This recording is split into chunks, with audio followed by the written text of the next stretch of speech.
ஸ்ரீ லக்ஷ்மி நரசிம்ம புராணம் 2ஆம் அத்தியாயம். நேரம். இந்த படைப்பில் ஆயுட்காலம் 100 ஆண்டுகள். பரத்வாஜ முனிவரே, அந்த கணக்கை தற்போது கூறுகிறேன். 18 நிமிடங்கள் என்பது நீண்ட நேரம், 30 என்பது ஒரு கலை, 30 கலைகள் ஒரு கணம், 30 முகூர்த்தங்கள் ஒரு அகோராத்திரம், ஒரு பகல் ஒரு இரவு இது மனுஷ்யம்.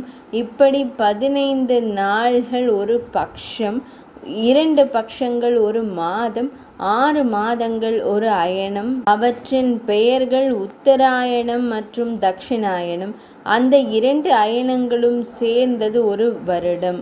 தட்சிணாயனம் என்பது தேவர்களுக்கு ஒரு இரவு, உத்தராயணம் என்பது தேவர்களின் பகல் பொழுது. மனித கணக்கில் ஒரு மாதம் என்பது பித்ருக்களுக்கு ஒரு நாள், வசுக்கு ஒரு நாள், மனிதர்களுக்கு ஒரு ஆண்டு.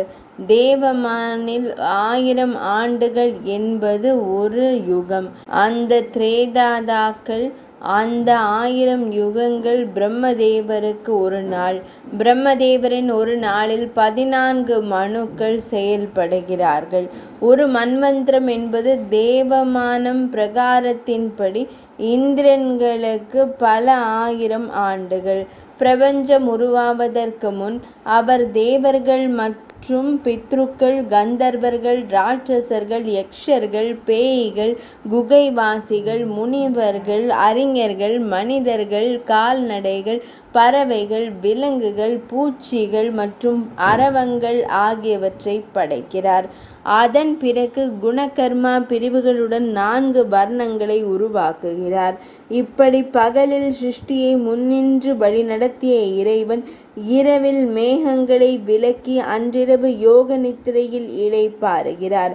அன்று இரவே கல்பாந்தம் எரிக்கப்பட்டது. அதுவே பிரம்ம கல்பம் எனப்படும். அந்த நேரத்தில் மத்ஸ்யாவதாரம், சமுத்திர மதனம் மற்றும் வராக கல்பம் இதெல்லாம் பிரம்மதேவரின் செல்வம். கடல் நீரில் மூழ்கிய நிலத்தை காக்க பகவான் ஸ்ரீஹரி தனது சொந்த புத்திசாலித்தனத்தால் வராக மூர்த்தியாக மாறுகிறார்.